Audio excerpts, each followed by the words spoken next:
네, 안녕하세요. 축구 생각입니다.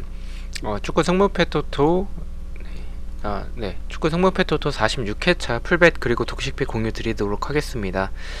일단은 간략하게만 간단하게만 말씀을 드리겠습니다. 첫 번째 경기 첼시 대 노리치의 경기부터 말씀을 드리겠습니다.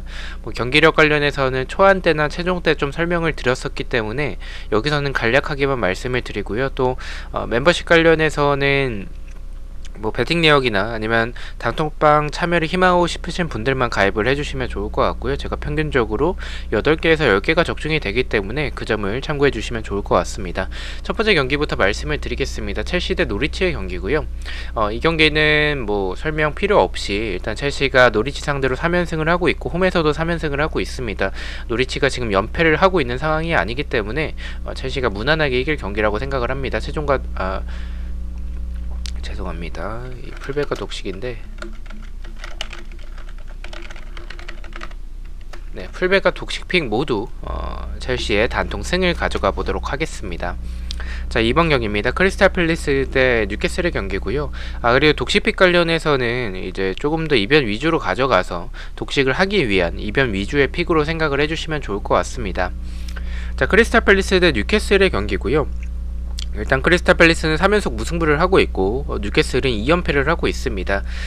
저는 일단은 크리스탈 팰리스가 투표율도 좀 많이 몰렸고 그리고 배당도 좀 낮게 책정을 받았다라고 생각을 하고는 있는데, 어쨌든 크리스탈 팰리스가 도깨비 팀적인 부분들 그리고 경기력을 봤었을 때 역습에서의 좋은 팀을 보여주는 그런 모습들이 강한데, 뉴캐슬이 감독도 경질이 됐고 그리고 좀 공격적인 플레이보다는 수비적으로 나올 때가 많죠. 그렇게 본다면 저는 크리스탈 팰리스가 이 경기 굉장히 고전할 가능성이 있다라고 생각을 합니다. 풀베드에서는 좀 지워보도록 하고요.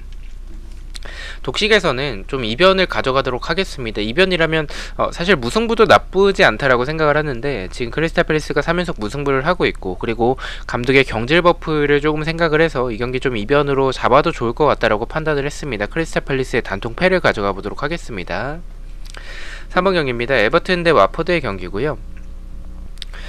두 팀 맞대결에서의 특이사항은 에버튼이 3연승을 하고 있고 홈에선 2연승을 하고 있습니다. 에버튼이 유리해 보이는 경기는 맞고 저는 최종 때 이 경기를 좀 지우는 쪽으로 이변을 바라보긴 했지만 에버튼의 승무사이드면 무난하게 막을 수 있는 경기이지 않을까라고 생각을 했습니다. 일단 와포드가 공격에서의 측면에서의 모습들은 나쁘지 않지만 수비적으로 굉장히 좀 불안한 부분들이 많고, 에버튼도 지금 상황에서는 좀 공격진에 지금 부상자들이 좀 있기 때문에 출전이 좀 불투명해 보여서 만약에 나오지 못한다면 와포드 상대로 고전할 가능성 역시 있는 경기라고 판단을 했습니다. 그래서 일단 에버튼의 이변까지 포함을 해서 승부 투픽을 가져가 보도록 하고요. 독식에서는 이변으로 단통 무승부만 가져가 보도록 하겠습니다. 자, 4번 경기입니다. 리즈 대 울버햄튼의 경기고요. 이 두 팀 맞대결에서의 특이사항은 리즈가 울버햄튼 상대로 5연패를 하고 있고 홈에서는 3연패를 하고 있습니다. 일단은 이 울버햄튼이 지금 3연승을 하고 있고 원정에서도 3연승을 하고 있는 지금 리그에서의 흐름이 나쁘지 않기 때문에 저는 지금의 리즈의 부상자들이나 아니면 경기력을 생각을 해봤을 때는 울버햄튼이 더 좋은 경기력을 보여줄 수 있다라고 생각을 하고 있습니다. 그래서 경기력적으로 봤었을 때는 리즈의 단통 패를 가져가 보도록 하고요.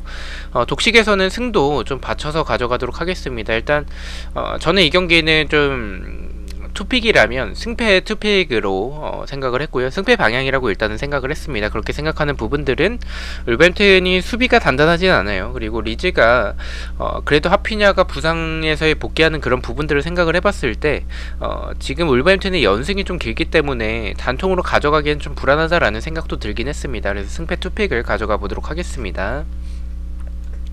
자, 5번 경기입니다. 사우스햄튼 대 벌리의 경기고요. 두 팀 맞대결에서의 특이사항은 사우스햄튼이 2연승을 하고 있습니다. 최종 때는 단통 승만 좀 생각을 했었는데 무승부까지 좀 받치는 게 좋을 것 같아요. 안전하게 가는 게 좋을 것 같다라고 생각을 했고요. 벌리가 정말 너무나도 못하기 때문에 사우스햄튼이 유리해 보이는 건 맞지만 사우스햄튼도 그렇게 잘하지도 않고 수비적으로 봤었을 때는 측면과 뒷공간에 대한 불안함을 가지고 있는 팀이기 때문에 무승부까지 받쳐서 승부 투픽을 가져가 보도록 하겠습니다. 자, 6번 경기입니다. 제주 대 전북의 경기고요. 두 팀 맞대결에서의 특이사항은 3연속 무승부를 하고 있습니다. 하지만 저는 4연속 무승부까지도 좀 가져가 볼만 하다라고 생각을 하고 있습니다. 최종 때는 좀 지우는 쪽으로 판단을 했었는데, 일단은 전북이 제주 상대로 전적이 나쁘지 않고 리그에서의 흐름이 나쁜 상황은 아니라는 점을 생각을 해봤을 때, 전북이 생각보다 경기력이 좋지 않은 부분들이나 아니면 제주가 경기력이 나쁘지 않고 최근에 흐름이 나쁘지 않은 상황, 오히려 전북이 아챔에서의 탈락을 했기 때문에 흐름은 더 안 좋은 상황이지 않을까라고 생각을 하고 있습니다. 그래서 저는 이 경기는 이변까지 포함을 해서 풀벳에서는 무패 투픽을 가져가 보도록 하고요. 단통에서는 그래도 제주를 경기력과 흐름을 생각을 해봤을 때는 전북과 울산 둘 중 한 팀은 좀 부러지지 않을까. 그렇다면 전북이 부러질 가능성이 더 크다라고 생각을 해서 단통 무승부를 가져가 보도록 하겠습니다. 자, 7번 경기입니다. 성남대 울산의 경기고요. 울산이 아챔이 있어서 체력적으로 좀 불리하긴 하지만 그래도 리그에서의 흐름이 나쁘지 않고 성남이 최근에 홈에서는 울산 상대로 좀 전패를 하고 있는 그런 모습들이나 경기력이 좋지 않은 부분들, 저는 이 경기는 의심하고 있지 않습니다. 풀백과 독식 모두 성남의 단통 패를 가져가 보도록 하겠습니다.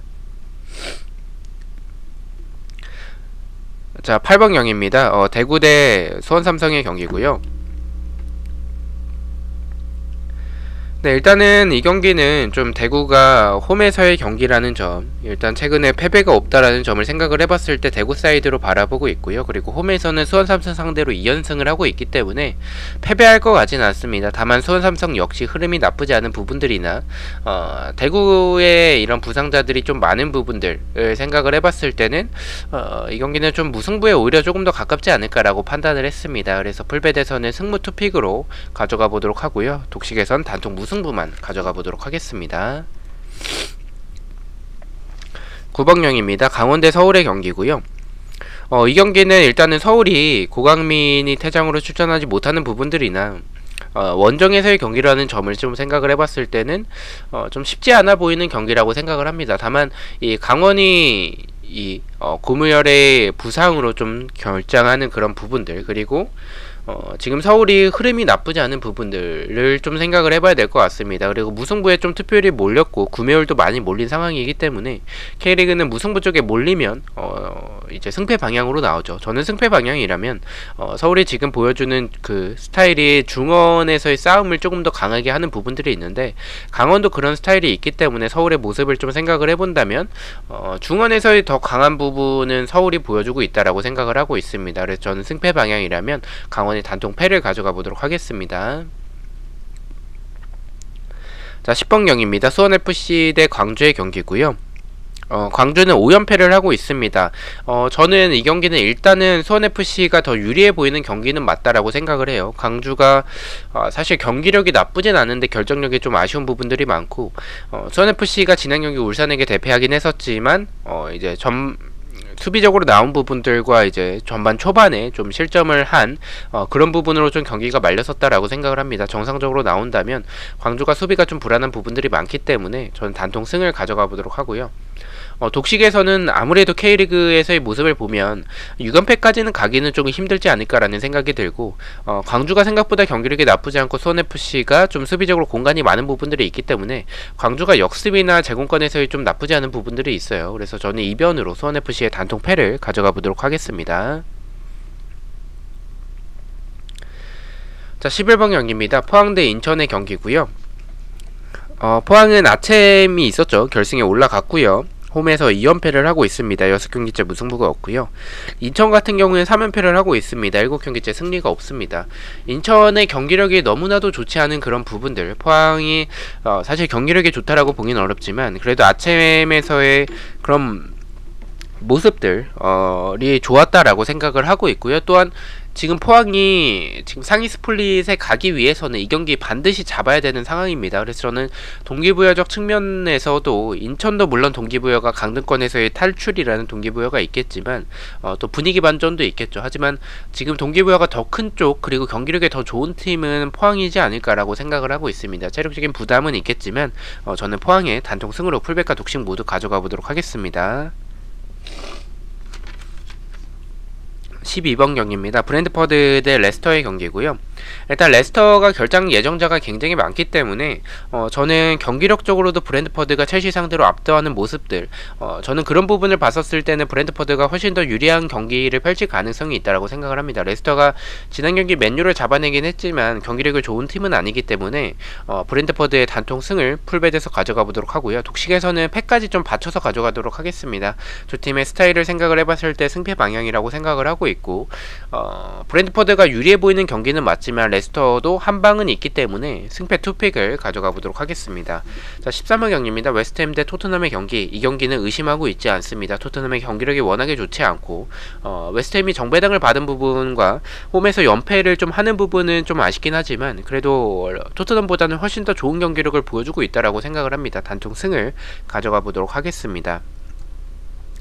자, 마지막 경기입니다. 맨유 대 리버풀의 경기고요. 이 경기는 리버풀 사이드로 생각을 합니다. 리버풀이 맨유 상대로 최근에 좋은 흐름도 보여주고 있고, 맨유가 일단은 홈이라는 점 때문에 풀베드에서는 무승부까지 좀 바치는 게 좋지 않을까라고 판단을 했고요. 맨유가 지금 경기력이 워낙에 좋지 않기 때문에 무패 투픽이면 무난한 경기라고 생각을 하고 있습니다. 무패 투픽을 가져가 보도록 하고요. 독식에서는 그래도 리버풀이 지금 경기력은 좀 압도적인 상황이기 때문에 단통 패만 가져가 보도록 하겠습니다. 자, 이렇게 해서 14경기에 대해서 공유를 모두 마쳤고요. 저는 또 프로토 경기들로 다시 찾아뵙도록 하겠습니다. 시청해주셔서 너무나도 감사드리고 구독과 좋아요 너무나도 감사합니다. 감사합니다.